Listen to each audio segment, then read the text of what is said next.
difference that the media has missed. He hits them, they get up. When I hit them, they unconscious. There's a big difference between my punching power and my rockets compared to his rockets. He got missiles. I got nitrogen bombs. When I hit him in the first round, he's gonna feel sorry that he ever thought about the third round. He's gonna feel it. I'm telling you, knock me out. Nobody can knock me out. Nobody has ever knocked me out. And you're not the first to gonna try to do it, and instead they're gonna do it. When I hit you, this bottle, that's how you're gonna fall. I'm the hardest puncher you ever been in the ring with. You're not the hardest puncher featherweight. I got news for you. I am. I got more knockouts than you got fights. When I hit you with the first punch, you're gonna know what the time it is. I know you switch lefty, switch righty and all that. So do I. I got the dipsy doodle too. I do all that. Listen, if you were that quality of a fighter, then everybody will snap you up. But you ain't got anything. Yo, I've been the black sheep. Simple reason. Marvin Hagler. You ain't Prince. I am the black sheep. You ain't Prince Naseem. And after this fight, listen, I'm gonna trying to create a nice job for you, putting my posters up with HBO. Believe me, after this fight, right, you'll have a full-time job. Forget about boxing. All you have to do is go to Lou DiBella. He'll give you a nice job. Put it promoting my ass in Times Square every time I come here. I tell you what. Put me up. I'm not even gonna give you a job. That's my job to you. Only thing I'm gonna do for you. Only thing I'm gonna do for you. You wanted to be on HBO. Send you back to England. You want to contract with HBO. To get back there You quicker. got one. You want to contract with HBO. You got one, and you're gonna get paid. You are gonna. Yeah. Let me tell you something. Listen. Put my posters up for me. Make sure no creases in them. Make sure they're nice and clean and Let me tell you. Make sure they look good. Make me look fine. Every time boxing in the States. When the 19th when that bell ring, all this promoters, all this stuff. Yeah, exactly. You're gonna get knocked out the window. You're gonna be sleeping. I'm not even gonna be thinking about what you're gonna be saying. All I'm gonna be doing is I've come all the way from England to knock somebody out.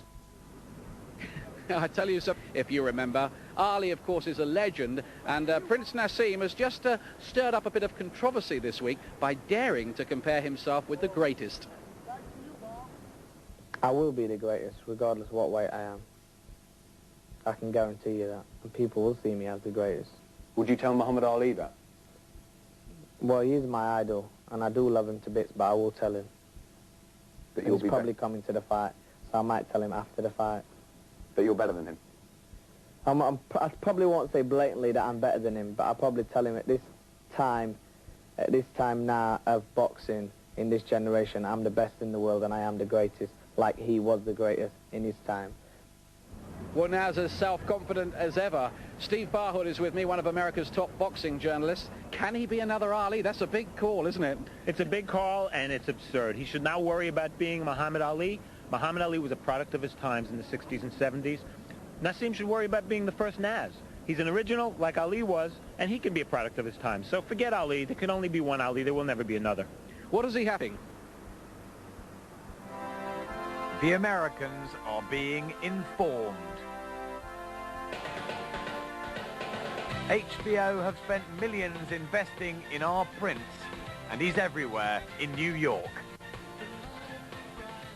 Pure posters up, pure billboards and everything. HBO just looking at their long-time investment. They aren't looking at Kevin Kelly and the rest of the fighters on the bill. And you think the other fighters are upset about that they've given you the contract? Very upset, but I don't blame HBO because there's only one winner out of all of us, and that's myself. Hamed is now ranked up alongside HBO's other prize fighters and is receiving even more attention on his US debut. Constant commercials publicise his lucrative HBO deal as they welcome him into an elite boxing family. Oscar De La Hoya and Roy Jones, Pernell Whitaker, Ike Corday, go through the list, Lennox. We're proud to say that the best fighters in the world fight here, and we believe that most of the world believes that Naz is one of the best fighters in the world. Since arriving, he's been on show for the American media and has signed a deal for life with Frank Warren. But how do the top American fighters on the bill feel about him stealing their thunder? Is that upsetting for you guys? Nah, not at all, because, I mean, what could you do about it? I mean, as a matter of fact, it's better that the American public get to know who the Prince is, and more of the American public start ramping and raving about it, more money it brings to the fighter who fights him. So, I mean, they can keep on doing what they're doing. The Prince don't bother me whatsoever.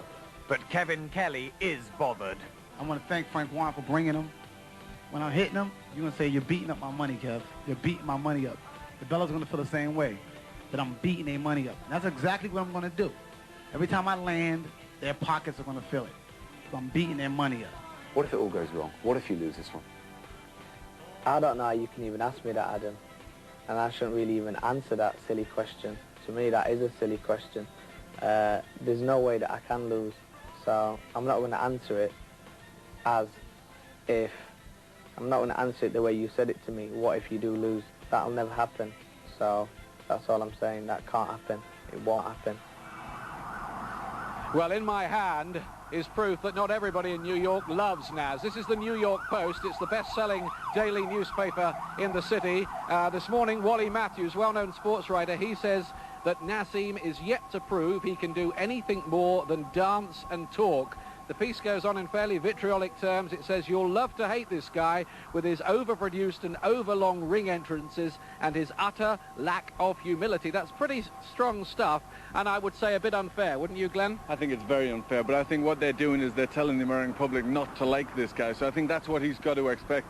They also talk about England, the land of the fainting heavyweights, but we do have two of the world heavyweight champions, so I think he's a little wrong there. But I think that is the sort of pressure he's under. They're going to go against him right from the very start, so he's got an awful lot to prove out here.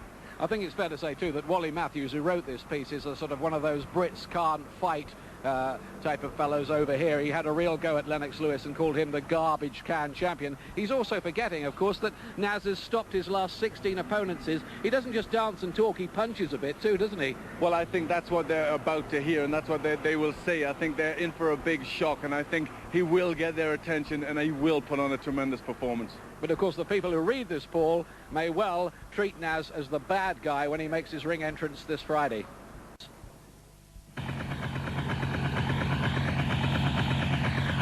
He's done what we all asked him to do. Prince Naseem Hamed's come to America. He's been seen. Now he must conquer. I'm going to win. I'm going to win in style. And I'm going to take over America. Unquestionable talent. Awesome power. Breathtaking skills. Exciting and entertaining, seemingly made for the States. But this is the acid test. Hamed proved he was world-class, beating American Tom Johnson in London, but now he must beat American Kevin Kelly in the Lion's Den of New York. I think he's a better fighter than Tom Johnson. He's a harder puncher, and he's a very clever fighter. His record says it all. He's only lost 1 out of 50 fights. Naz knows this is vital. He's found a Winkerbank-style gym in downtown Manhattan. The training has been rigorous, sparring with best friend and heavyweight Clifton Mitchell for added power. Who knows it will be tough. Is he dangerous? Oh, Kevin Kelly is very dangerous, and especially, you know, he's got... People say he's on the back end of his career. I wouldn't say that. I wouldn't say that. He's a hungry fighter. The dangers are that Kelly can punch, and Hamed has been floored before. And will he have been affected by best friend Ryan Rhodes' world title defeat? Has he spent too much time with the American media? Is he too confident, like informing Kelly of his next employment? Put my posters up for me, make sure no creases in them, make sure they're nice and clean and, you know, let me tell you, make sure they look good, make me look fine. Let him do something or the other regarding me, you know. I might even let him carry my bag after I beat him. It could all go horribly wrong, the mega HBO deal, the millions spent, but the Naz camp truly believe they've got it right. He says, I'll bring somebody that's world champion to the home of boxing, Madison Square Garden, and brother, we're here. I'd be surprised, the way he's hitting, I'd be surprised if it goes past 4 or 6 rounds. I'll take him out in 3 rounds probably, and I mean take him out. Well, at the weigh-in, we had another face-to-face confrontation between the two of them, and they've been going at it, these two, haven't they, and really swapping the verbal insults this week. Well, it's been very good. They are both good characters. They know each other. They are quite friendly apart from this, but the tensions are now starting to build, and you can tell, I think they're enjoying